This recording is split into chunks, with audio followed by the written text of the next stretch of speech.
wife and I bought a new washer and dryer. Oh God, I hate that. It's okay though, man. And it worked pretty well. But then I started noticing that like my clothes were shrinking.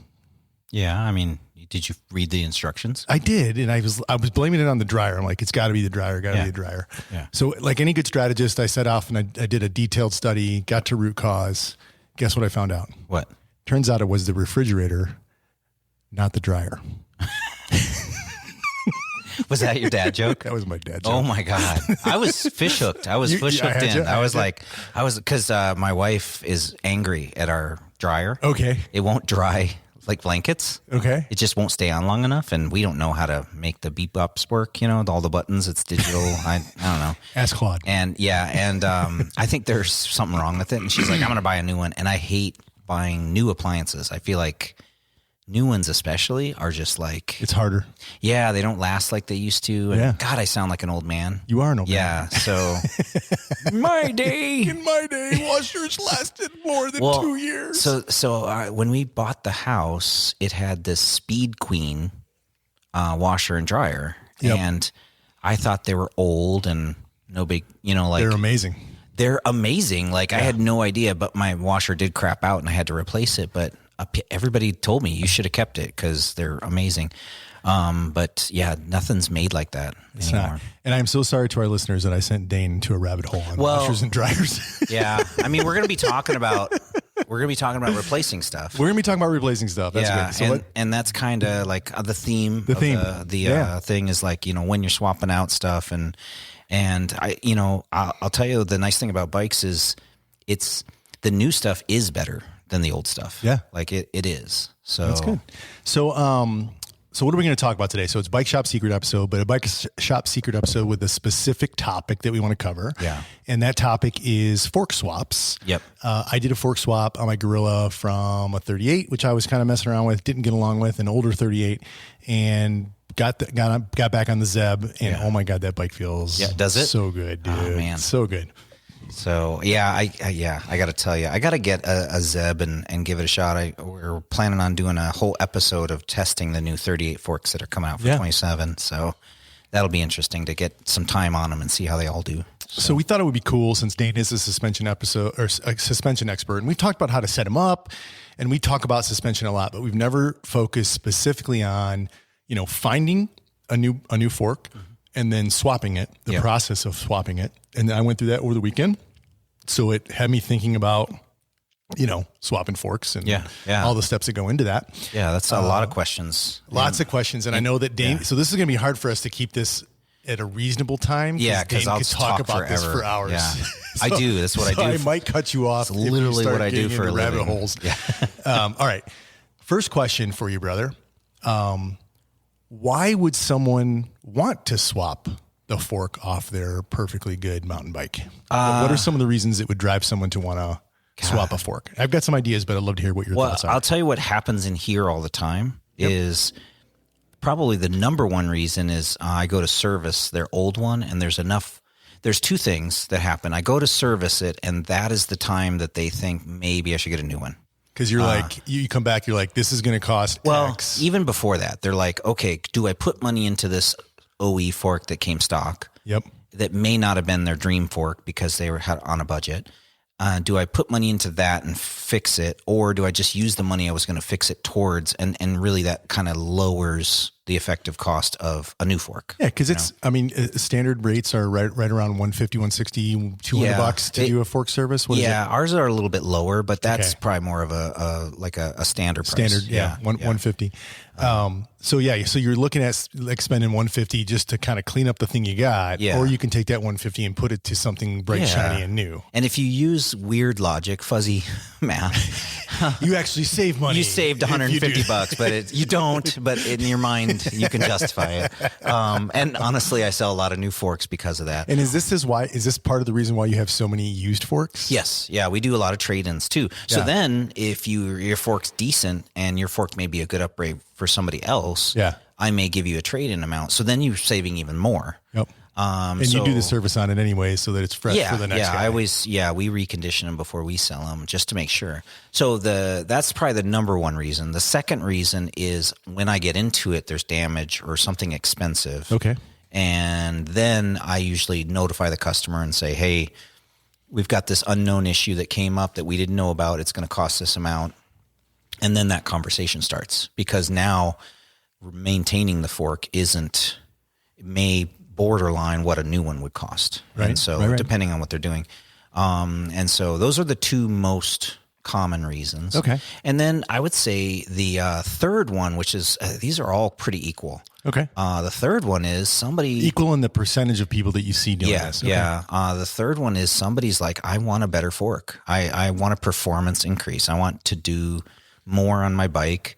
And maybe you want some different technology. Yeah, either the new technology is exciting or you're hitting the limits of your current fork. There's a lot of people that buy a bike not really knowing what they can do, and within a year they're crushing it. They're doing great, and they're like seeing what makes the nicer forks worth it. Yeah. And then it's worth it, but maybe when they first started, they couldn't really tell. They both look like suspension forks and they don't really know the difference. And so the performance reason is the second. And those are ones where somebody's definitely usually looking at upgrading to, in most cases, the top line fork. So. Okay. So I think you covered most of the reasons. I've swapped, since I've known you, I've swapped a lot of forks. And actually I did that even before I knew you. Yeah. But, one that I had that you didn't mention was I want more travel. Yes. And you overstroke a lot. Yep. Yeah. That's part of your MO. Well, so I would say a lot of people will change forks because of travel or ride style. So like if you have a 36 and all of a sudden you want more travel, but your 36 millimeter fork can't go bigger, and so you go to a 38 style fork, and now you can go longer travel. And you're using stanchion size 36, 38 generically. Could be any brand. Yeah, but you're not talking about Fox specifically. Yeah, Fox will call their fork a 36 or a 38, but the stanchion size has been kind of what categorizes the fork into what it's meant to be used for. Right. So usually you don't find a 120 millimeter 38 fork. That's very rare. That'd be weird. Yeah. Every once in a while there'll be a custom made like dirt jumper. Okay. I guess that would make sense. Yeah. Yeah. But for the most part, they're kind of, if the fork has got 32 millimeter stanchions, in most cases, it doesn't go much above 140. Right. And that's getting down to where that's even harder to find. So right on. Okay. So the other, I think new and different tech, travel, damage. Yeah. This whole hey, should I hadn't considered it's due for a service. Yeah. I can save quote unquote, save $150 by buying a new one. I also had weight on there as a potential list. Do you see anyone coming in, like maybe the cross country guys come in and say, I need a lighter thing? Yeah. Or they bought sometimes the companies skimp on the fork, but the rest of the bike's pretty pimp. Yeah. Like, we used to sell Treks that were carbon, but they would come with like steel stanchion, like crappy forks. That's weird. And so it was a pretty nice bike, and you just change the fork out and you've got an even nicer bike. And so that happens every once in a while. There's bikes, I have way too many of is the RockShox 35. That is like RockShox answer to every single bike out there. Like they'll put that on any entry level bike that's pretty decent, but the fork is lackluster. And so it's the number one upgraded fork. If anyone's looking for a RockShox 35, Dane's I got a mess of them. Dane's got them. He'll cut you a really sweet deal. At this point, Nike is going to get a gift, I think. At this point. A gift of here's 40 new forks for you guys. Yeah, which they won't want. So, and I should not beat up RockShox with that 35. It's a good fork for what it does. And for the price. There is way worse forks out there, and the 35 is actually an upgrade for a lot of forks that I see coming here. Yeah. And I feel like the 35 would be a better choice for a lot of customers. But we sell a lot of high end, and so the 35 is always the entry level to all the bikes that we have. Yeah, so. And it's and for a couple $100 more, just a Fox 36. It's just the performance 36 is like a number one replacement for the 35 is the Z2, the Marzocchi. Yeah. Because that comes with a grip damper in it, right? It's a rail. It depends on what year, but a rail damper. Okay. But in general, it's a really just a good quality, low price fork. Good quality, low price. Yeah, very easy to set up. Yeah, if we did another bang for the buck, that would be. Let's save that because that was going to be one of mine was Marzocchi. So yeah. Although I have had some struggles with Marzocchi forks, we'll talk about that in a different old ones. 3-4 years ago. That's newer. Yeah. So, okay. So you can obviously buy one new. Mm-hmm. You can come into your LBS. If you have an awesome suspension guy like Dane, this is like the place to go. I would recommend that you go someplace that they like really know suspension. Not all shops have that. Yeah.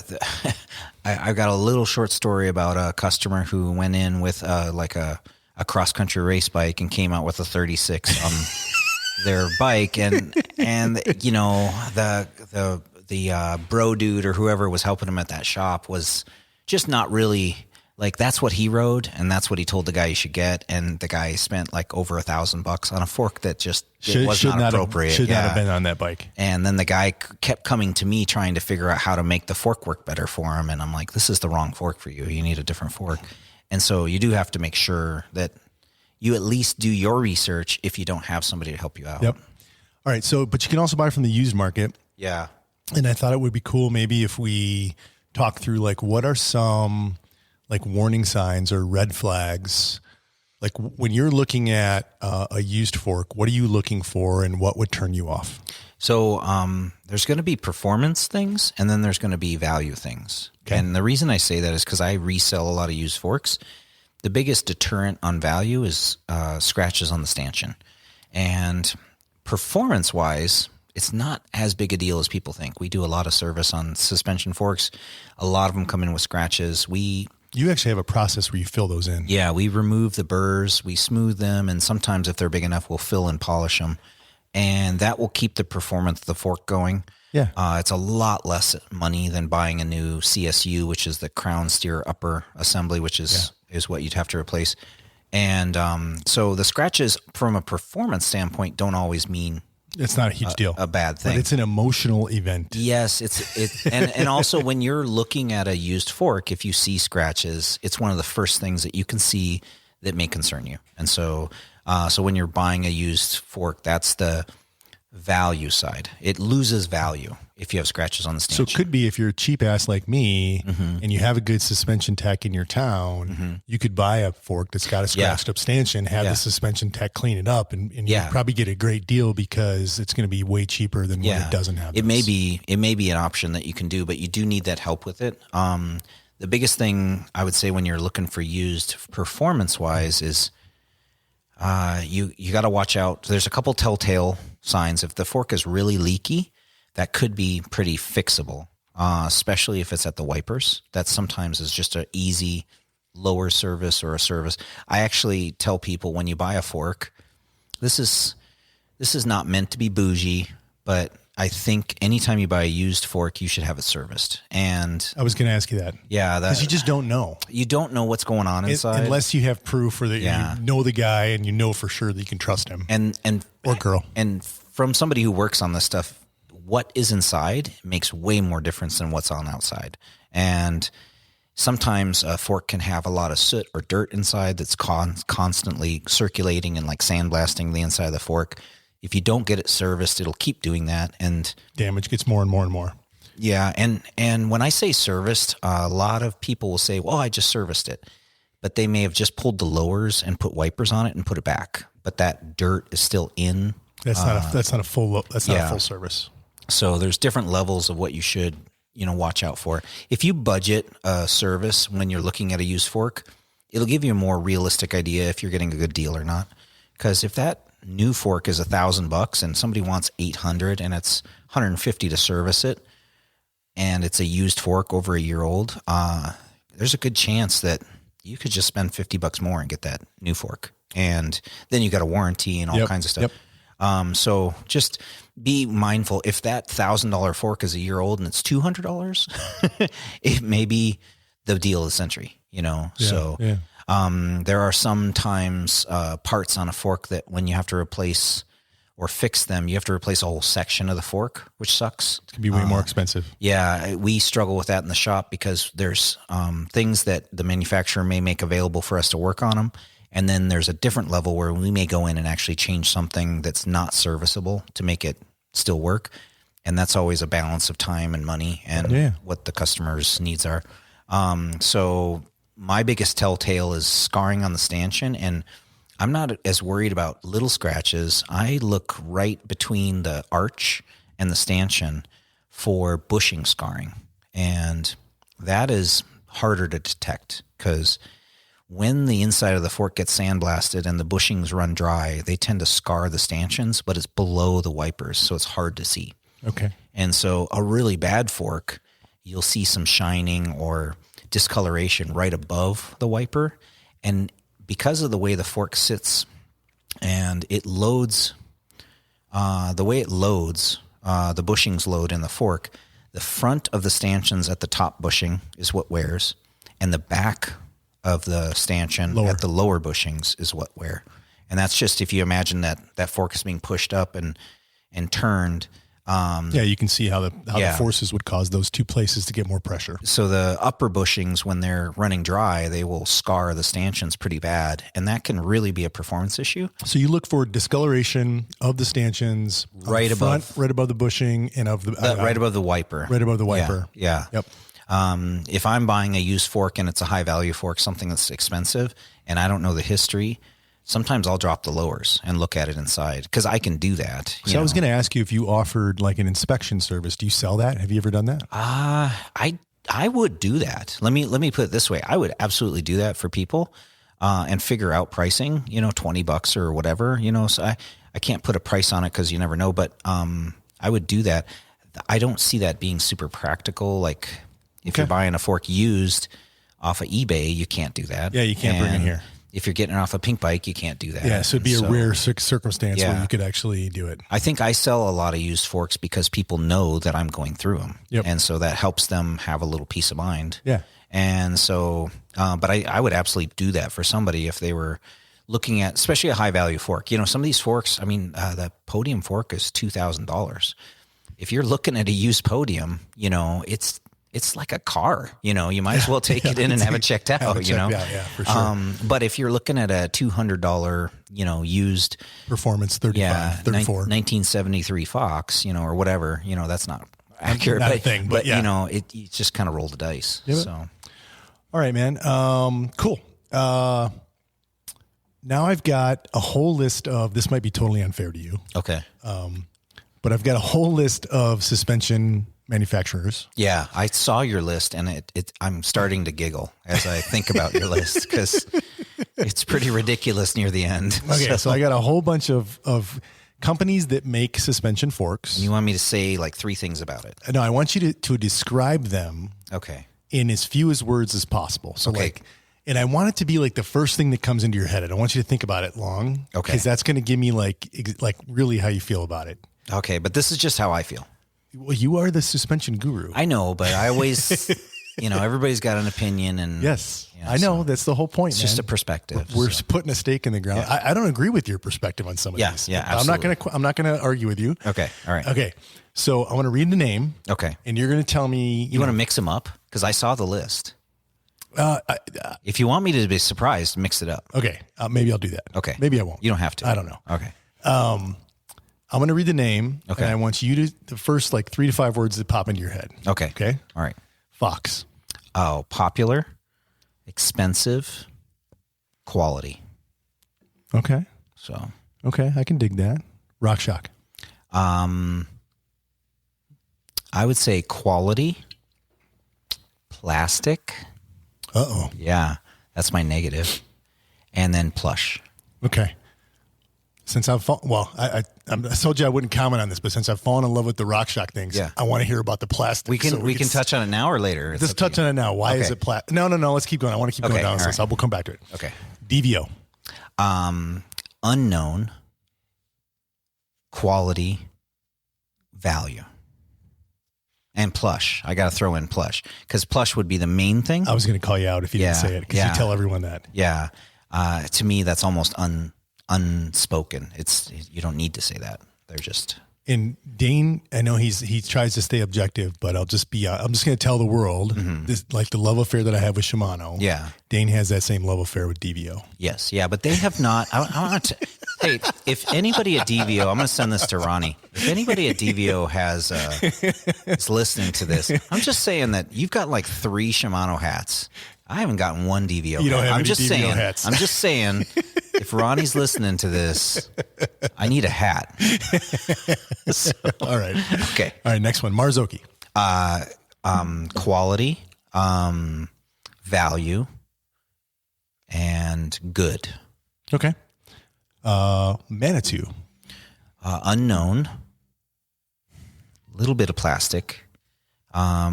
Different. Okay. Different bad, different good. Not bad. Just different. But not necessarily good. Okay. I got to make some notes here because I want to get into, I want to come back to this. So you said plastic, and then with Manitou, you said different. I want to dive into those 2 topics. Okay. Different. Okay. Olin's, expensive, high end, meh. Ooh. I know. Wow. A lot of people will disagree with me. Throwing down the gauntlet with the meh. Yeah. Okay. For me, it's a value bang for the buck. It's not a bang for the buck. Right. So, Suntour. Oh man. Cheap, heavy, low quality. Okay. Which is, we'll talk about later because it's ironic. It's ironic because they make a lot. King Creek. Yeah, that's a tough one. Really nice, not as high a performance. Okay. And price is so-so. Okay. X Fusion. So X Fusion is tricky. They're not much plastic, which is nice. Unknown, well built, but performance is meh. So okay. MRP. Oh man, MRP. Man, I feel like you have to smoke pot to have MRP. Like, okay, is that all you want to say about MRP? No, MRP is like they do some. You're not getting an MRP hat, brother. Well, dude, they do some really cool, amazing stuff, and then there's some stuff that's not great, and it's like, I'm excited for them, but they also don't do a lot of marketing. Okay. So it's here. You know what? A really good word for them. It's ironic, is grassroots. I would say is an actual good, Colorado company doing different stuff, really has a cool vibe, but they're not a marketing monster, so you just don't see a lot of them. And they could definitely clean up a couple things. Okay. EXT. Super bougie, expensive, high quality, not the best value. So okay. And so good stuff, just not necessarily bang for the buck. So no bang for the buck, but is it high performance? Yeah, super high performance. Okay, high performance. Yeah. That's good. With a cost. With a cost. So you pay for it, but you get good performance. Yes, yeah. Formula. Oh, man. I would say that everything about EXT except not the performance. High performance? Yeah. Bougie, expensive, not high performance. Just a caveat on Formula. We don't see those in the States very much. Nope. So Italian company. Yeah. I don't know how they could be the DVO of Italy, where... they're pretty, people love them over there. Here, we just don't see a lot. I think sometimes that'll factor in how I feel about them. Yeah, of course, because you don't know. It's ignorance. Well, not only that, but if I can't get parts, if they're not easy to service, if they're not practical, then it weighs on whether or not I think it's a good product. Yeah. So makes sense. Intend. Oh, man. Super bougie, really expensive, high end, innovative. I have no idea how they perform. Okay. So... RST. Yeah. Yeah, that's it. It gets better. Oh, God. Zoom. Oh, God. Yeah, I don't know where you dug these up. These are like from the 80s.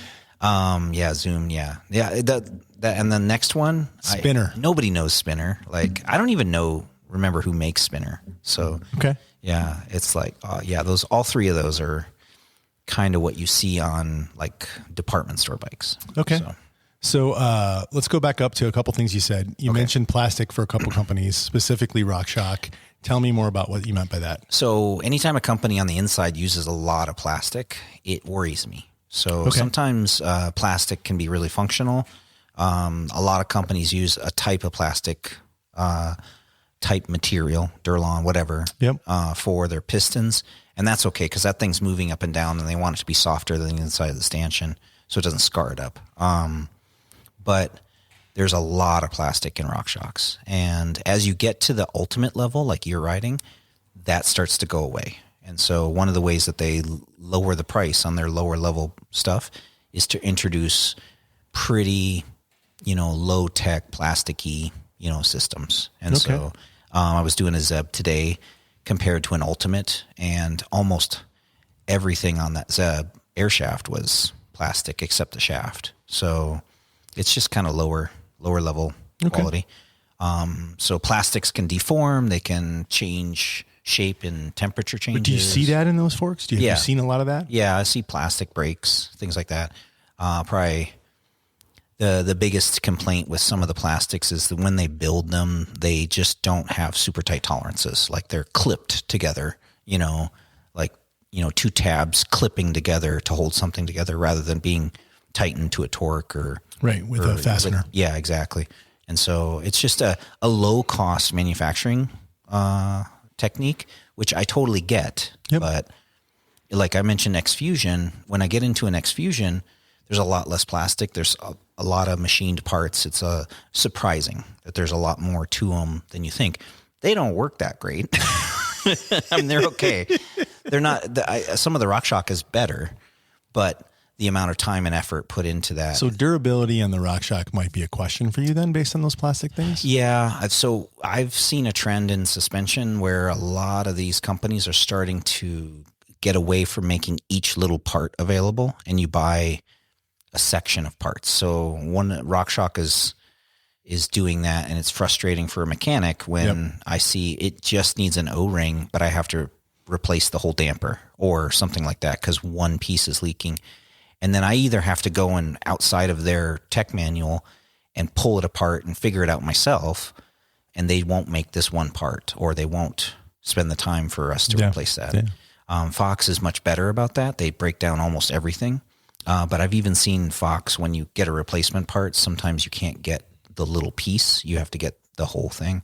Sometimes it's a matter of talking to them, the part number doesn't exist on their website, but if you talk to a tech, you can maybe get the piece. So those things factor into the way I do things and what I recommend. If I have to tell somebody I need a $300 damper because there's a bad O-ring in it, it's frustrating, no matter how much it's that product's fault. Yeah. I still am the bad, I'm the messenger, and so that wears on you for a while. So we've had something weird, like the universe just exploded. I'm going to explain to you what you just did. But I have a little preamble here, and that is that, I have pulled all of my Fox stuff off, swapped it all for Ultimates. Every bike I own that has suspension fork has either a Zeb or a Pike. Yeah. And I thought, this is just my riding style, right? I'm a smasher. I'm a monster truck. I'm not very playful. I'm not very good. I just crush through things. I'm getting better, but I think this just works for my riding style. So just as an experiment, my wife, who's the opposite riding style, she's super playful, super technical. Yeah. We swapped her fork for a Pike Ultimate, and she absolutely loved it as well. Yeah. So now I'm convinced it's not the riding style, at least between Lacey and I, who are polar opposite the way we ride. Yeah. So I think they're amazing. The Ultimates. But we make a habit on this podcast of pissing off Shram. When you say we, could you rephrase that? So typically I piss off Shram. All right. And now for the first time ever, you have done it. Yeah. Anything that I say here, I would say to them. And so, well, you just did, brother. And I have told them that it's frustrating. Yes. I have a few Boxers that have come in and their controls are leaking. Boxers is a downhill fork. Yeah. And it's got a charger damper similar to your Zeb, and the controls are leaking, and they don't have a solution other than to buy a new damper. Ooh. And here's where I get frustrated. If you buy a brand new fork, it is going to work and it's going to be great, and it will work at least until the warranty goes away. Yeah. I too often, if a company, if their answer is, well, it's out of warranty, they'll have to buy a damper. That is not something that, you want to really tell people all the time. Yeah. Like, nobody buys a $1,200 fork to only have it for 3 years. Like, yeah. And some of the companies, and this isn't RockShox, this is a lot of companies in the bike industry, they lose touch with the fact that what the customer expects a $1,200 fork and how long they expect it to last versus what the company has promised it will last. Yeah. And they kind of don't understand that there's a disconnect there. Disconnect in the expectation. Yeah. And that's not just, RockShox. Their warranty is way, way beyond most. So their warranty is better than most. Fox has the same issue. If you've got a product with Fox that's not doing well and it's, a month out of warranty, they will most often just tell you have to pay for it to be fixed. And, it's sometimes they draw that line and it gets frustrating because as a shop, we're in the middle. Yeah. And we have to try and... You got to tell, that's part of the value proposition you bring to the companies is you get to give the customer bad news. Well, not only do I have to give them bad news, but I do have to go to bat for the customer. Yeah. And so sometimes I have to say things that aren't nice to these companies and not be like just a raw guy. I expect them to last longer. I had a DVO fork in here last year that the damper blew up on it. And when I found out what they did, and I'm not going to talk about it, but I can tell you that I called them and was upset with them, like really upset with them because of what they had done on this OE product. And I was really upset and disappointed in them. And that product was so below what they're trying to accomplish and set them back. Anybody who rode that product, because it was OE, you couldn't buy it on their website. You wouldn't get it. Yeah, this isn't one of their aftermarket products. No, but it shows up on your bike. Yep. And you just lost your DVO hat, by the way. Yeah, that's okay. That's why I don't have as many hats. But I have to be honest with the company if they're making something that's garbage. Yeah. Sometimes you can be really nice and sometimes you can be really jerky.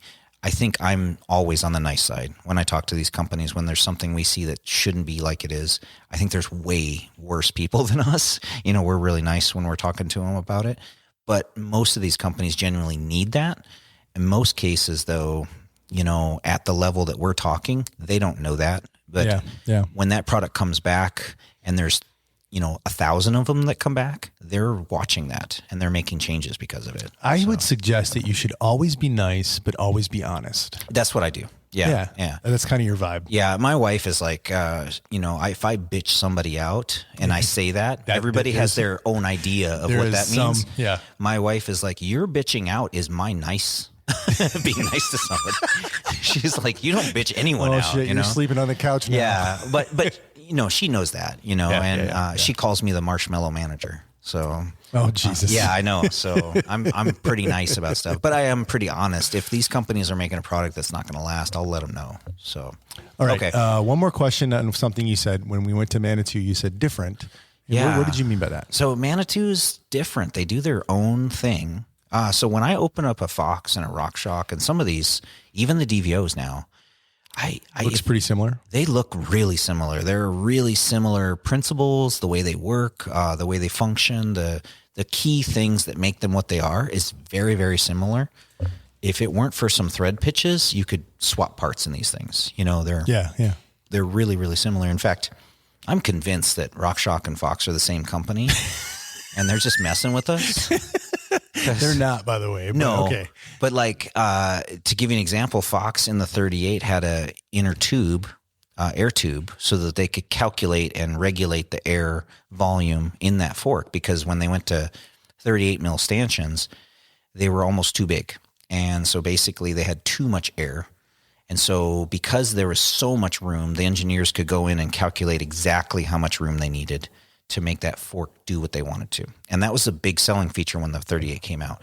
You could tell somebody, hey, the 36 was always this trying to figure out how many volume spacers and trying to make the air work. And The 38 took that and basically figured out how much air they need and could create it. And that was cool. That was a really cool 38 concept. Worked better out of the box. Yeah, yeah. And the air system was better. And so that was a big deal, right? Yep. And then the Zeb came out and they didn't have an air tube. And like, so we thought, oh no, the Zeb is going to be it's just going to bottom out on everybody. It's too linear, too much air and not enough.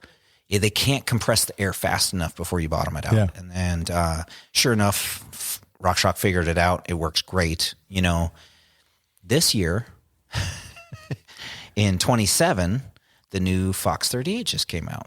And guess what? Doesn't have the air sleeve? Doesn't have an air tube in it. It has a piston in a 38 shaft. And I'm like, oh, okay. So they're kind of following RockShox. RockShox is you know, in this case, you know, Fox has kind of figured out they can do that. And it's very complicated to balance all this. There's a lot to it. And the engineers have to figure all this stuff out. Yeah. And then the new Zeb came out. And guess what?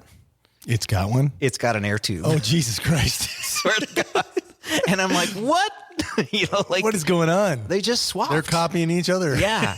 And I'm oversimplifying. There's so much to this, you know, and it sounds like simple. But what's different about Manitou? So Manitou, right out of the gate, when they first came out, they were machined out of aluminum, which was really cool. A lot of forks back in the day were cast.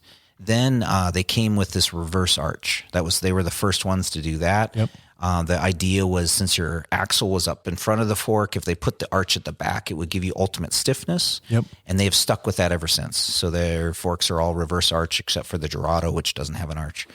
And so the reverse arch thing has been something they've done forever, you know, for a long time. There's a company called Pace that made forks in Europe that had a reverse arch. But other than that, that's the only two that I think I know of. Now Fox has one.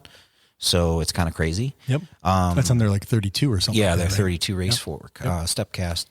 So that was one thing. Two, they always had different types of internals. Yeah. So another thing about the RockShox and the Fox is they both have switched, including DVO, to what's called an IFP, a spring back IFP damper. And so it's a lot of words. We're getting really deep here. Yeah. Maybe raise it up a little bit. Okay, so just really simple. The architecture of the dampers are very, very similar. They're the way that they work, the way they keep the air out of the oil, the way they keep the oil pressure consistent, so that when you're pushing that fork into a hard bottom out, it's consistent and it doesn't just kind of foam up. Yep. And that's a bad thing.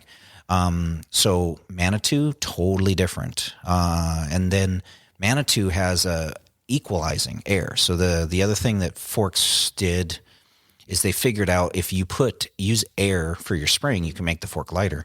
And so one of the things early on that Fox did was they had a steel spring, and you would add air to it, and the steel spring would compress. And then that compressed spring in there, because of the air pressure on the other side of the piston, would help the piston start moving, and it made the forks more plush. And that was the original. Then Fox and RockShox both figured out putting air on the back instead of the steel spring. You could do the same thing and it would be lighter. Yep. And then early on, RockShox did that, but they made it so you could change the air pressure. So you could change how it feels, which is cool. Now Manitou has a similar system, but they have one valve that fills both of them at the same time. So you don't have two air chambers and you don't have to cycle the fork. It charges it automatically. It's crazy. So how do they perform? They're good. They're really good. Again, Manitou makes low end, like RockShox, and then they make high end. And so at the high end level, they are super competitive. Performance wise. They're good quality. They're well built. At the low end, they're low end. There's lots of plastic. Yep. So, but I would say that they're nice stuff. I would say the biggest issue with Manitou is, I think it's similar to DVO, where the marketing of that is so costly to get them out in front of everybody that it's difficult sometimes to do that and justify the money. And in the last episode, we were complaining about that group, right? Because that's Reynolds, Hayes, Manitou, all the same group. They make some amazing stuff. They don't market a lot. But we don't know about it as much. So, all right. So thank you for all that. That was a fun. You don't want to know about Spinner? No, no, not at all. Nobody, nobody does. Nobody does. All right. Nobody does. All right. So let's say you've bought your bike or you're considering a new fork. We talked about some red flags on used. Mm-hmm. How do you know it'll fit? So like, what are the different things you have to check to make sure that this new fork will fit on your existing ride? So one of the biggest things is the age of the bike can really create a problem. So the older bikes, a lot of older bikes, had different size steer tubes. And some of the really old ones, mountain bikes, were 1 inch threaded. And then they went to 1 1/8 threaded. And then they went to what we all know is threadless. So the way that the current bikes stems attached, they just slide on, and then they have 2 pinch bolts or a pinch bolt, and they clamp. The olden days, they would be threaded. Yep. And the stem had like a quill, they call it. So like a part that went inside the fork. It's kind of crazy. If you've never seen them, they're kind of weird looking. So one is determining what your bike needs. So making sure that your stanchion is your head tube, your head tube and your stanchion are compatible. The stanchion is the fork lowers. Your steer tube. There you go. Head tube and steer tube. Yep. And today most of them are tapered, which is 1 1/8 on the top and 1.5 on the bottom. 1.5 on the bottom. Yeah. And so really kind of where we're at is you could end up with one that's 1 1/8 the whole way. Straight. Older bikes will be straight. Right. So that's your big thing is once you hit a certain period, if you've got a current newer bike. So let's skip the old ones and we'll simplify this. So we'll go to modern bikes. So modern bikes, tapered steer tube. Tapered, yeah. Don't you have to make sure that the steer tube, because on a used fork will be cut, is actually long enough? Yeah, that's a big deal. So like, because I've seen people who have bought the wrong length. They didn't really understand, and then they go to put it on, and then the fork doesn't fit, or the stem is like only halfway on, and that's not safe. So you got to measure your steer tube on your existing bike. Yeah. And make sure that you have, at least that much available on the new one. Yeah. And when you buy used ones, if the people that are selling it are worth a shit, they're going to include the steer length because they're going to know that's something that will be critical for you. Yep. Yeah. And you can measure usually with your old fork on the bike, you can measure where the fork enters the frame. Yep. From that point to the top of your stem. And that'll give you a pretty good idea of how long it needs to be. Okay. So make sure it's the right steer. Most of them are going to be, these days are going to be tapered. Yep. And make sure that steer is long enough. Yep. What about the axle? So in modern bikes, 15 millimeters has become pretty much the dominant axle. There's every once in a while you can find a quick release still. Yep. But there are 2 different widths, spacing. Yeah. And so boost and non-boost. So, and that's important to know too. If you get a non-boost fork, seems like a good deal, and then your wheel's a boost, it won't go on there. Yeah. And now, and most bikes these days are boost. They are, but the boost, non-boost is definitely something that's come up since that tapered steer. So when you're looking for a used fork, for instance, or just trying to buy a new one, almost everything now that you buy will be boost. So that's another thing that we can say is that almost everything that you now buy as a new product will be tapered and boost. And that's 15 millimeter. And 15 millimeter. Small exceptions on that. Dirt jump forks, believe it or not, are 20 mil.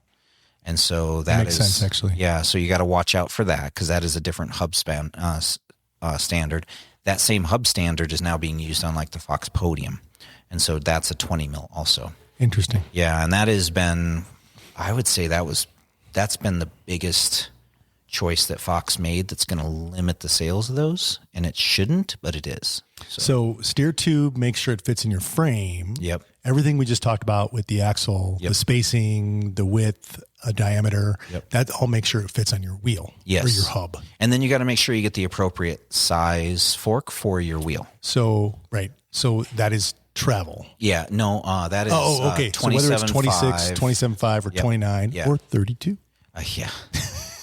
Like last episode, there aren't any 32s yet for the most part. Intend. Yeah. Oh, yeah. But I think you have to modify it. I don't think so. I could be wrong. I mean, that N10 fork is the same one they use for 29. I have no clue then. So I don't know what I'm talking about. Usually they're using it upside down so that they can limit the travel. Yep. And then it won't bottom out, and they call it a 32, but it's just a short travel 29. Yeah. Okay. So for the most part, this happened with 29s, by the way. When 29s came out, the same kind of things happened that's happening with 32 when it comes to suspension forks. And then probably next year, we'll see a bunch of forks come out. And then I would say the next year after that, everybody will have one. Yep. So, okay. So steer tube, the tapered, non-tapered, also axle, 15 millimeter, boost, non-boost. Yep. And then make sure that if you have a 27.5 bike or a 29 bike, you're getting a 27.5 or a 29 fork. What about offset? So that's a tricky one. So every bike manufacturer will usually list what their preferred offset is.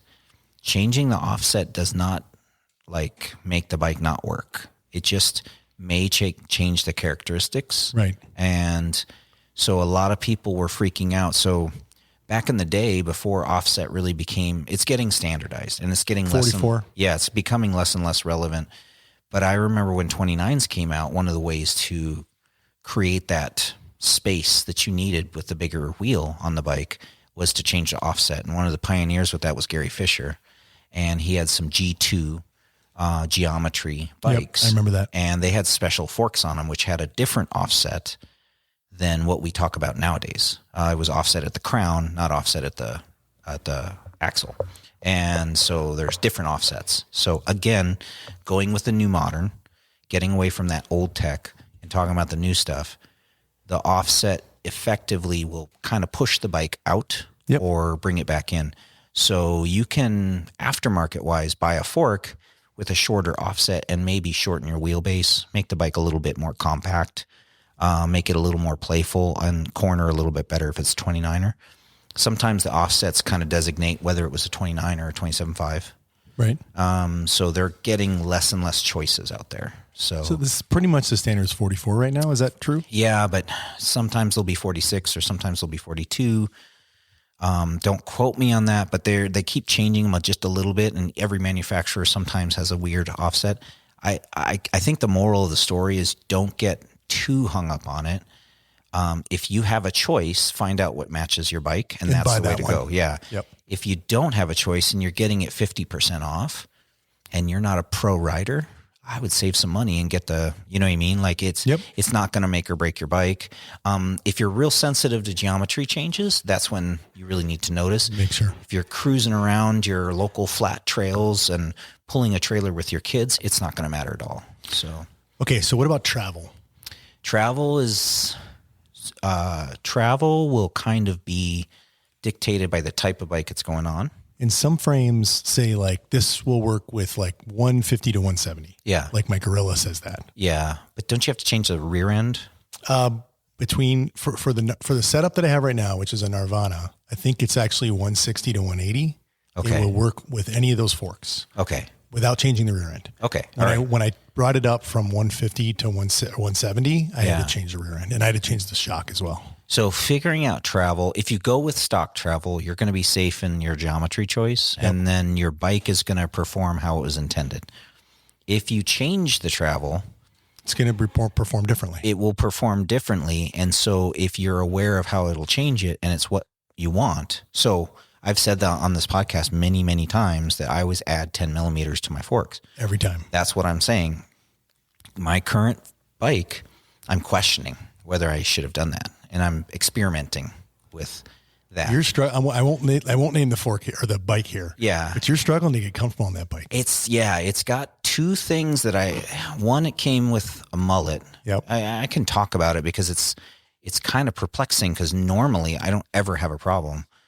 But you're struggling with the mullet a little bit, maybe. I think so. Yeah. I think what I did was put a 10 millimeter longer fork on a bike that's already mulleted, which made it slacker. And so it's almost like I put a 20 millimeter fork on as far as geometry. And so I think I went too far. And so now I'm deciding, do I go back to the stock Just take fork 10 millimeters off and ride it and see how it does? Or do I put a 29 on it and ride it and see how it does? I'm trying to figure out. So I'm going to probably do each one independent, if that makes sense. To figure it out. First thing is going to be, for me, is put the 29 on with the 170 fork, see how it does. If it's back to how I want it to be. Ooh. Yeah. Ooh, someone's calling Guru Bikes late at night. They don't know we're closed. 7:36. I know. So moral of the story is the mullet or the fork. I'm not sure which, but I doubt it's both. So when you're choosing your travel, it could cause that kind of question. And so when we're doing that with people, the big thing that we do with travel is if you're going to go 10 millimeters more, yep, you need to make sure the fork can do that. So I'll give you an example. A lot of bikes right now are 160, 150. That's really, really common. And so for me, I am riding DVO in most cases, and a DVO Diamond stops at 160. And so if I go to a 170, which is 10 millimeters over what I normally, or what the bike comes with, I have to go to the next fork up, which is a 38 millimeter stanchion instead of the 36. And so then I can run that at 170. Yep. So now I've got a heavier, stiffer fork, and then I have to decide if that's what I want to do. So that's where travel can kind of It's not as simple as just the number. Yeah. As you can sometimes, if you go up to a higher stanchion or a larger diameter stanchion, you're going to get different weight. Yep. And you're going to get a different stiffness. So an example of the opposite is Bryant in the shop rides tandems. He has a mountain tandem, and he puts Fox 36s on there, and he would always drop them to 140 millimeters of travel. I could be, it may be 120. But he got a 38, and it would not go as low as 36 as he wanted. Yeah, he wanted the 38 because it's a tandem, off-road tandem. He wanted the stiffness. Yep. But it would not go down to the travel in the bottom rack. It was way too high for him, and so that's the opposite case of where you get too much travel and you can't make it short enough. All right, I think there's one more fit thing. Okay, and this is a brake adapter. Yeah. So like when I pulled that 38 off, there was a brake adapter that was on there. Yeah. Same diameter rotor, same everything. And you're like, no, Josh, with the Zeb that you're putting on, you don't use that adapter. You just put it straight on. And by the way, that worked perfectly. Yeah. Perfect. Yeah. So one of the things that I'm doing now is I'm Googling it, like honestly, and you Google, did that when I asked you. Yeah. Google is getting better at this. Even for me, it's hard to remember at what year they changed, at what year they changed the rotor size. So like I Googled Fox 36 right in 2018. If you stuck a caliper on there, it would be 180 millimeter rotor with no adapter. Right. But in 2027, the 36 is a 200 millimeter with no adapter. Okay. And so that gets so confusing, and that trips customers out all the time. So like if you have a 180, so if you come in with your 2018 fork with a 180 disc brake, and then I sell you a new 2027 Fox 36, you're going to have to buy a rotor. Okay. Because you can't put there's no a way to make it 180 work. on there. Yeah. And so that's something that the bike companies, the suspension companies have been quietly changing. They've been making less and less smaller rotors fit on their forks, and that also will change. So SID 35 is a 120 only, whereas a SID SL, which is a 32 millimeter stanchion, can do a 160. And so you have to remember these things. Right on. And so Google has become my friend to help you figure out. As much as I try to memorize this stuff, it's a lot. And then it's 1 year it's one way, and 1 year it's another, and it just. All right. So just to recap everything we talked about, we got the stanchion tapered, or no, head tube, steer tube tapered. Sorry, not stanchion. Steer tube. Yep. Tapered. Yeah. God, I'm losing my mind there. Sorry. Steer tube tapered. Yep. We have the also the diameter and the spacing of your hub in your axle. What size wheel? 29, 27.5. Yep. Offset. Mm-hmm. The travel and style of fork. And style of fork. You know. And then the brake adapter, the brake situation. And then the brake adapter. Yeah. So all of these things you have to kind of figure out when you're switching a fork. Oh, you want to hear about the weirdest one? That we have to deal with all the time? Have you ever heard of torque caps? Yes. So torque caps are a bane of my existence. So RockShox, in an effort to make their suspension stiffer, created a hub interface that is bigger diameter than stock. Yep. They call it torque caps so that when the hub is sitting in there, there's more surface and it's a stiffer interface. It's a cool design. It's really cool. Unfortunately, nobody else does it. And so it doesn't work with all the hubs. Is that the ideal? Any hub. So if you have a torque cap hub that's got big flanges, it won't fit on anyone else's fork. Oh gosh. Now, some companies have made this interface where you can pull the torque caps off or you can replace the end caps. So you can sometimes get out of it. But here, because we do a lot of suspension, it's very common. RockShox 35 comes off the bike and we put a Fox Performance 36 on. Yep. And that's so common. But the damn fork had torque caps and the hub now has these big, huge flanges and they won't fit. So you have to modify the hubs. Yeah. And so we're lucky here because I have a little mini machine shop. And so I take those hub flanges and just turn them down. Interesting. So we can have it done overnight, Now, sometimes if it's, a name brand hub, a DT Swiss or a big brand Hope or they'll have the adapters. We could order their appropriate ones and then the customer gets exactly what they need. And then if they want to put that thing back on a torque cap fork, they could. Right. But in most cases, these are like house brand hubs that we'll probably have a hard time getting new end caps for. And so we just turn them down and they work great. So that is another thing that you have to kind of. We've probably just scared everyone away from. If you're not a geek, you've probably just scared away. Well, you may need some help from your local bike shop to make sure you get the right fork. It is weird that they make all these little things, make it hard. Yep. Make it even harder to try and do this stuff on your own without talking to somebody. I have run into the torque cap problem a couple times. Yeah. On cheaper bikes. Yeah. Rocky Mountain was great because the torque caps were removable. So if you pulled them off, you had standard caps underneath. And so you could just pull them off. Yeah. And I was like, they're not doing their job. So the funny thing is I don't think that was very stiff, having that sure piece that can come off. Swap it. But it was really nice if we sold them a different fork. Yeah. So, but. All right. So next section I thought we'd talk about, maybe just take us through, if you're actually doing, you've got the right fork, got the right stuff. Take us through the process, the mechanical process of swapping a fork. And if you could include, while you're talking about it, there's a couple special tools that you actually need. So we do this a lot with the suspension service. So every bike that comes in, the fork has to come off. And then the fork goes over to the suspension center, gets serviced, and then comes back. So these forks are getting pulled off and put on all the time. So it's really, so if a bike comes in, first thing the wheel comes off. We'll skip over the torque cap problem. Front wheel. Yeah, front wheel comes off. There's a little cable minder that comes off. That's on the front of the fork arch. Kind of manages the brake cable that comes down. Yep. And then, by the way, your brake cable always goes inside. Yes. Yeah. Not outside. Anybody who argues with me, I'll fight. So we'll just go outside. I'll fight them. I don't care how old I am. I'll fight them. I'll fight dirty. So first the wheel comes off. The minder comes off, then the brake caliper comes off, and then whatever brake adapter. And so now that those are hanging free, we have ways to keep the brake caliper together. And then usually it gets wound up and like zip tied or taped to the bars. And then the wheel's off. Now we've got to pull apart the headset. So the first thing is you pull the pinch bolts and just kind of back them off to where there's no tension. These are the pinch bolts on the stem. Yep.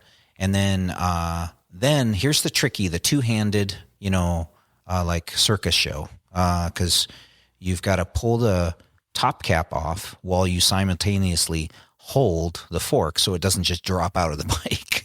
And you also don't want to lose all the bits and pieces and spacers. Exactly. And stuff up there. Yeah. And so now we have a trick in the shop because we have old forks that have been retired or broken, or remember we were talking about the worn stanchions? Yep.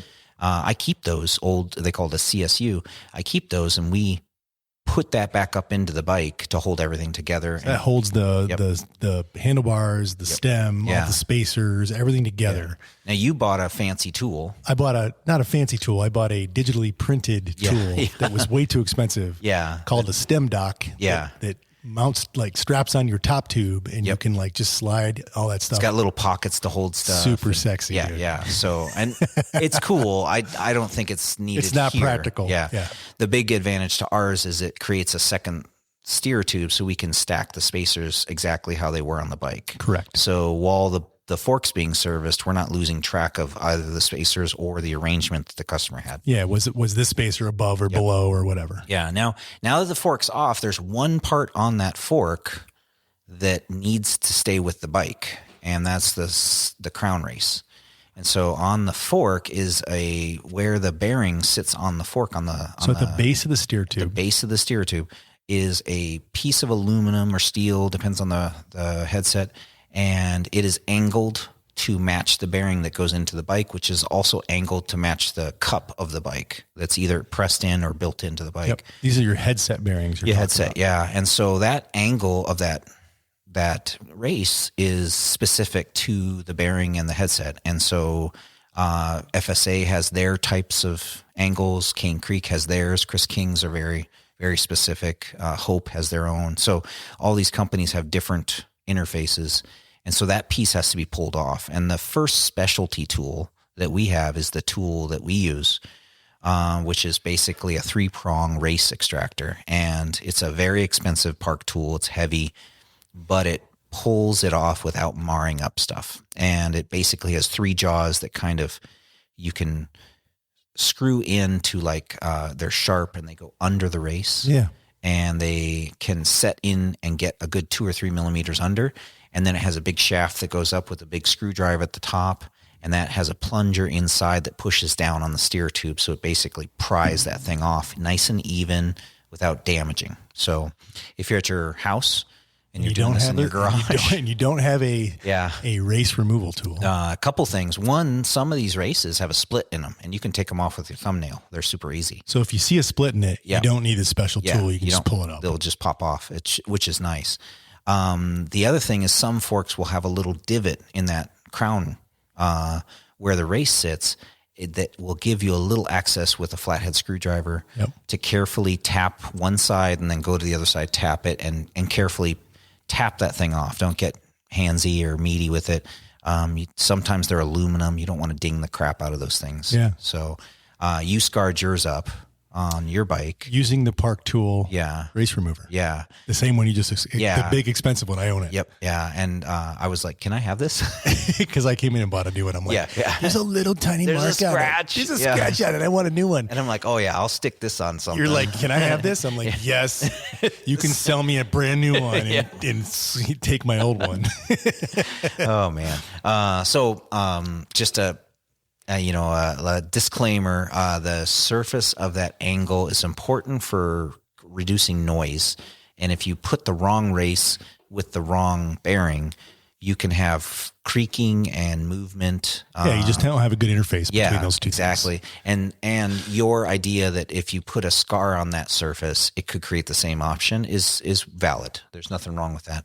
But when it comes to me, I don't care. I'll stick that on my bike. I don't care. I'll run that thing. I mean, you really could just sand it down a little tiny bit and it would be fine. Yeah, I do that stuff all the time. Yeah. And I would have too, but I'm like, I wanted an excuse to come see you. I'm going to have the bike for a week and then sell it. So I don't care. Yeah. So the specialty tool right there is that race. Okay. So now you take the new fork, you got to put that race on. Next specialty tool is there's a spacer. I don't know what you call it, but basically it's a race setting tool. Yeah, but the ring that is designed to go on that particular race has a certain angle so that you don't damage it. Yep. And then there's a tool that you put on top of that and then hammer Just it down. bang it down. Yep, exactly. And that's a race setting tool. And so the reason those are important is for what we talked about. You don't want to damage that race. You don't want it wavy. You don't want it deformed because Now I have drilled a 1.5 inch hole in a 2x4. Yes. And I've used that. I mean, to install a race. Yeah. No problem. Yeah. Cause wood is softer than aluminum. Yes. So, I just slowly bang down a hammer on each side and it slowly got it out. I've done so much in hotel rooms to just get by. So I don't want to hear about what you've done in hotel rooms. I've done so much in hotel rooms, but that's not the last specialty tool. No, there's more. There's one more, at least one more. So if you bought a new fork, the steer tube is going to be long. Yep. So once you've put the race on, you kind of have to fit it back onto the bike with all of the spacers and the stem, but not with the top cap because it's going to protrude way too far. And then you have to do some measurements. Or you can just measure your old one. I would say, and the only reason I say this is because anybody who works with tape measures will tell you that little end thing goes in and out and can get bent and develop play. And so we do so many fork installs that measuring often, because you're talking about 3 millimeters, can matter. So we don't do it that way. We actually fit it and we mark it. Okay, so the right way is to fit it to mark it. The reason, I don't want to say the right way. What I'm saying the is way that you guys do it. We've found that the consistent way that you don't make mistakes or you minimize your mistakes is to fit it. Yep.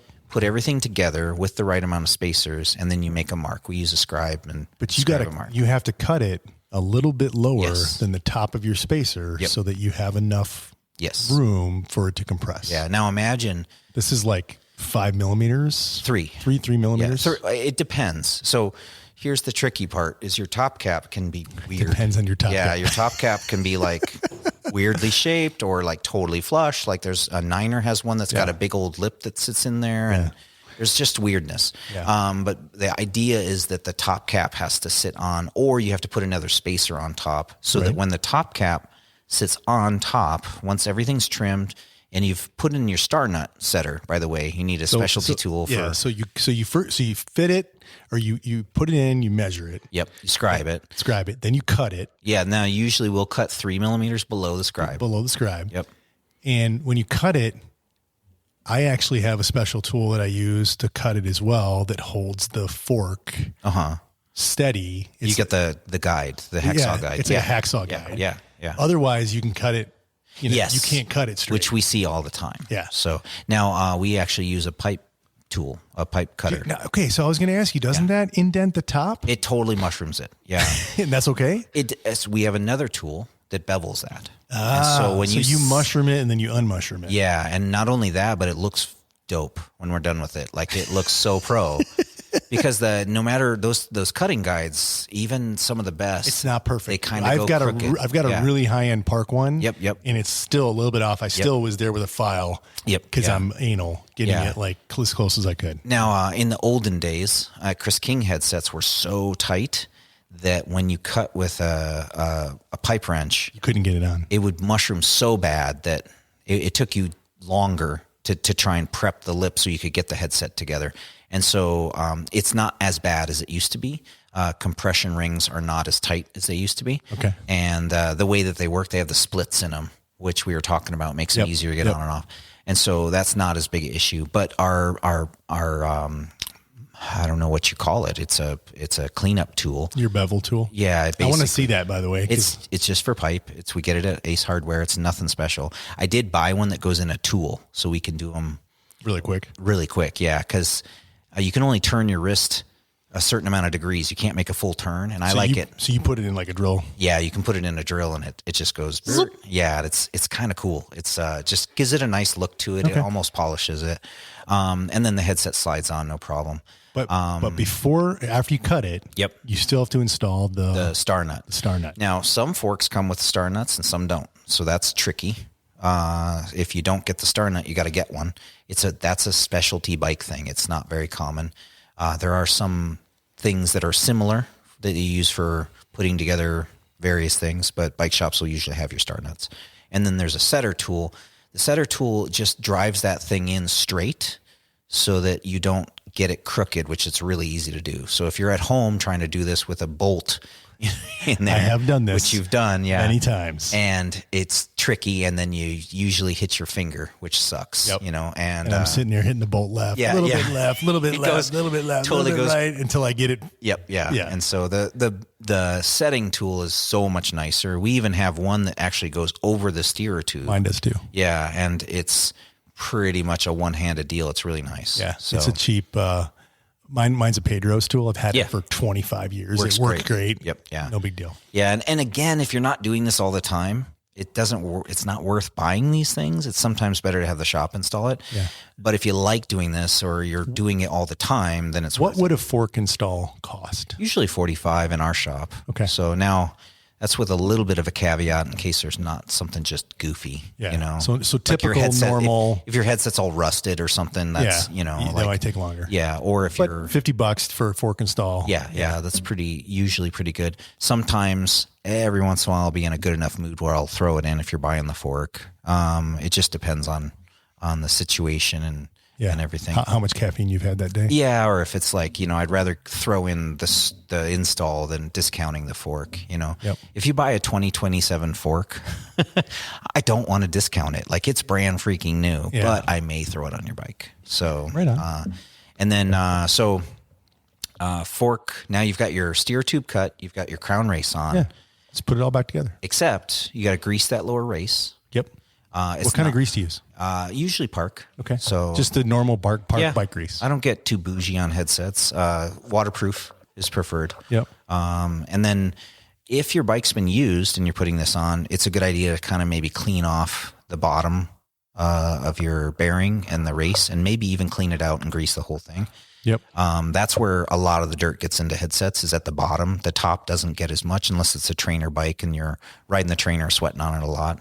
Or if you ride, in a lot of conditions, this would be a Muddy, great muddy. or wet. Or if you're cleaning your bike a lot, this would be a good time to actually pull your bearings out and Because it's grease all, yeah. So You've already got it pretty apart. much should just pull it apart and do it. It's a good idea here because we're really spoiled with very dry climate and the grease lasts and things like that. We don't often have to do that. But yeah, man, if you were in the UK and you're constantly getting water shoved up in there and it's washing the grease out, yeah, man, this would be a great time to put new grease on. Right so, on. Okay. And then make sure you note which way the bearing goes in and you don't put it in backwards, which happens, there's bevels on them. So pay attention, Yeah. On a tapered headset, it's really difficult to get the wrong bearing because To get it in upside down? one's noticeably smaller than the other. Oh, yeah. Right. So, right. But now a big trend is to have the same bearing on both top and bottom. So Just with a fatter. a lot of the pivots now are coming at the same size, top and bottom, and that's allowing for various things. So we're talking about tapered. So the steer tube on the fork is still tapered, but the headset may be straight. Yep. But it's now 1.5 straight. So Okay. and so that's happening a lot too. So Interesting. Now you got your fork on, you put your spacers back on, your headset back on, and now you have to tension your headset. And this happens. This is not a specialty tool, but tensioning your top bolt on your top cap with your stem loose is meant to only tension your headset, not to tighten. I don't know how to. I'm trying to So think. you tighten that top You pull it all together to a point. to a point where it still turns, but it's not like there's no play. Yes, exactly, and that is very important because sometimes If you over tighten it, you won't be able to turn. If you Yeah. under tighten it, it's going to rattle around. Yep, exactly. And also, if you over tighten it, you can actually yank the the star Star nut nut back out. out. Yeah, it'll pull Which it back I've out. done that too. Yeah, yeah, yeah. That's why I bring it up. So, because I know we've seen it. So you have to watch out for that. Yeah. There's a lot of videos online, but tensioning your headset is an art. So if you tension it, get it all together, and then there's play, just give it a little bit more. You have to loosen the stem each time you tension it.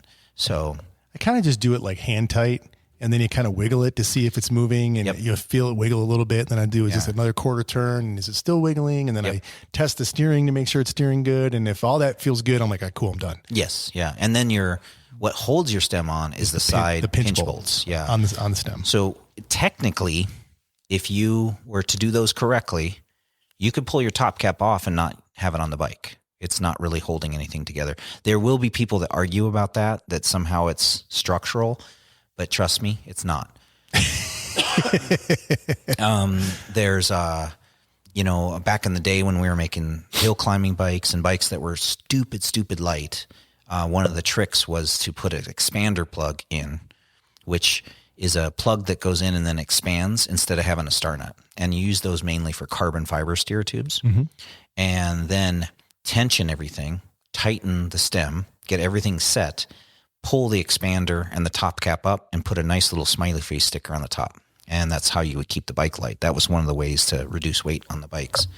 And that is not on a carbon steer tube. It's actually not very smart, because carbon steer tubes are usually reinforced with that expander. Yeah. But on your mountain bike, the steer tube is not, that top cap is not really meant to hold everything together, and it can't. Oh, we're going to get 10 bike companies are going to contact us and say you're full of shit.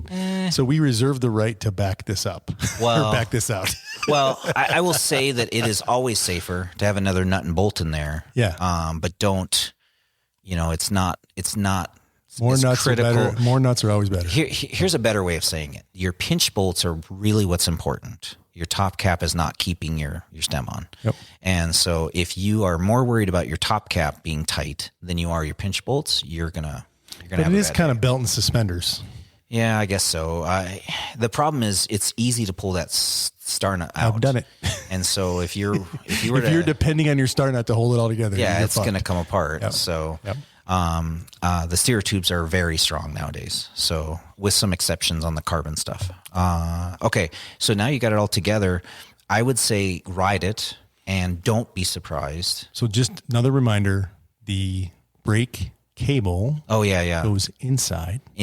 Oh yeah. I guess we got to finish. I had the fork on. I'm ready to go ride. You got to put the brake back on. Yeah. You got to put the wheel back in. Yeah. Make sure the caliper's lined up right. So here's where you're going to find out if you made a mistake with the spacing on the hub, and the size of the rotor. Hopefully you've tested that if you have the right adapter, like all of these things right here, you've already got the fork cut and on your bike before you really know if you've got to go buy more stuff. But you can test everything but the brake caliper. You can even do that, because if you put the wheel on the fork and then put the caliper on. Yeah, you just have to pull a caliper. It'd be a little. Yeah, it's a little goofy. Yeah. Google's your friend. That sometimes helps. But for the most part, that's where you're going to find if you have an issue. Yeah. And we see people come in with their bike, and they're like, I got this far, and then we're basically figuring out the right adapter. You want to hear the crappy part of adapters. So I was looking up that 36 stock with a 200. 200 diameter rotor. What if you have a 203 rotor? Well, I did on the Zeb, and you told me if you have a 203 on there, you're going to have to put a little tiny spacer, and which I did. How thick? I think I put 2 1 millimeter spacers, or that's pretty close. And it was it wasn't touching. Yeah. Because it usually touches on the outside of the rotor. Yeah. Seemed good, so I just rolled with it. Yeah. For the most part, it's 1.5, because if it's 3 millimeters more, it'd be half of that. So usually it's 1.5 is that you want to achieve. The big thing that I pay attention to is trying to make sure that the two washers are the same thickness. Yeah. Well, because if you're figuring this out and you're rooting through your washer drawer, you're just like, oh, this will kind of work. Yeah. It's nice if the washers are flat. Some washers are stamped out of a piece of steel and they have a dome to them. So the other thing that I learned when I swapped that fork was the bolts that I had used for my 38 with an adapter are way too long. Are too long for the Zeb with no adapter. Yes. And so luckily I've got a drawer of old rotor bolts. That's a great point. So I had to find some smaller ones, clean off the threads, and it worked. Yeah. So that is another thing that you may run into. But what if you have a 203 fork with a 200 rotor? Well, what do you do? You'd shave it down by 1.5 millimeters. So what I've done is taken the pads out and I bevel the top of the pads. So if you can picture that pad is touching a rotor, if the rotor is not fully engaging that pad and is sitting a little bit below, as that rotor wears the pad away, it can create a shelf. Yeah, but I got you. Okay. And I understand what you're saying, but couldn't you also take let's say it's got an adapter? It doesn't, that's what I'm saying. If you have a fork that's made for 203 and you got a 200 rotor. Well, if it's made There's no adapter. If it's made for 203 and you've got a 200, there's no adapter on there. You'd have to like sand down. That's what I said. not the pads. The pads. But couldn't you also sand down where it connects to the fork? What's more expensive? I hear you. Yeah. It would work. Yeah. But you'd be damaging that fork. Yeah. And so again, in the shop, we have to make these decisions, right? Would a mechanic in that situation, would it be smart to maybe sand down the $20 item or the $350 item, Yeah, fair. And so we bevel the pads, and so you can bevel the pads. The reason that I bring this up is one of the problems that people will have if they get the wrong adapter, and the 203 and the 200 cause this more than anything, because that 3 millimeters can matter. Yeah. Is you'll get what's called shelving, where if you have a smaller rotor, slightly what? I have about 2 bikes that have this exact situation. Yeah. Every time I change the rotors, I'm like, why is there all this shelf on the top? Yeah. So the shelving so it can be dangerous. Yes. Because if the pads wear and the shelves touch, brakes. The brakes will stop grabbing, and we've had that happen on a road bike. You'll have you won't be able to stop. Yeah, basically your lever is getting pressure because it's feeling it hit, but you're not getting stopping power, and it's going to start twisting and binding, and it's going to eventually come to a stop. But it's going to be sketchy. It can be very sketchy. Not as sketchy as Maven brakes, but it's going to be sketchy. Dude, I'm loving the new Mavens. I know. So moral of the story is this rotor adapter and size can throw a couple wrenches in. So be careful of that. Take probably a good, couple 5 rides, maybe take a look at your pads and make sure they're not doing that. But it's an easy fix if you take that pad without touching the material, because we talked about contamination, and just take a good file that's clean and just bevel that top. So it doesn't create that as shelf. It wears. Yeah. And that is a good solution for somebody, especially in a situation where they can't buy the right stuff. If I was SRAM or Shimano or whoever, I would tell you to buy the appropriate rotor, right? That would what you should swap do. Your rotor. Yeah. And technically, if I was SRAM, selling you brakes, or Shimano selling you brakes, I would tell you should get the right rotor, and you should always replace your rotor with your pads and all this other stuff. But truthfully, people do stuff in their garages. That shelving can be dangerous, and so be aware of it, and you can fix it very easily. Yep. So okay. Well, Dane, true form, I have way over prepared for this episode because we haven't even started riding the bike yet. We haven't started riding the bike yet. Yeah. And I don't think do we need to ride the bike? I'll tell you a couple of little things to watch out for. We're seeing in the shop, because we do a lot of fork installs, when you re-grease a headset, sometimes it'll settle. So after a ride or two, you may need to check that headset and maybe adjust it. So you have to untighten the pinch bolts again. Yep. Yeah. And then maybe tighten down a little bit the top cap. And one of our episodes, we talked about checking and maintaining your bike. And you'd mentioned you can hold the front brake and kind of rock the bike back and forth. Yeah, that's what you're looking for. Yeah. And you're looking for that headset spacers and play. So keep an eye out, because when you're putting a fork on, you want to watch out for that. I think that's about it for the pitfalls. Yeah. So, I mean, we've gone into the whole how to set up a fork previously, so we won't go through that here. Yeah. But again, we have over prepared. I had a whole nother section fork related that I wanted to talk to you about on coil forks. I told you I can talk. I knew this was going to You know what? Let's do the coil forks. We'll do it in a later episode. I want to do a little research on what's available. Yeah. And I might want to mess around with that 36 I got, the Marzocchi Bomber C1 coil, and just check it out, see what it feels like. Yeah. But we'll do all that later. Okay. We're an hour and 23 in. This was fun. I enjoy talking suspension. I know you love talking suspension. I knew you'd be happy when I sent you this one. I'm like, hey, we're going to talk about forks. Yeah. You're like, oh, cool. Yeah. Welcome to my world. Welcome to my world. Yeah. You got any final thoughts for our listeners? That's it, man. Forks a new fork can really change a whole bike. So don't be shy to spend a little money on a fork.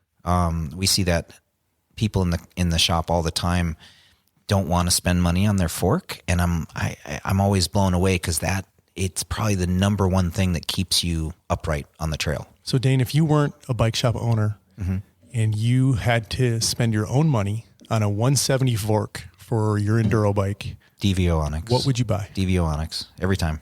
Why? It just feels so good. It's just just smooths the trail out. I knew you were going to say that. I'm trying to get you your hat back by DVO. Yeah. DVO. Well, trust me, they owe me a hat. I'm gonna call Ronnie up right now. Ronnie, give me a hat. I want one of the cool ones.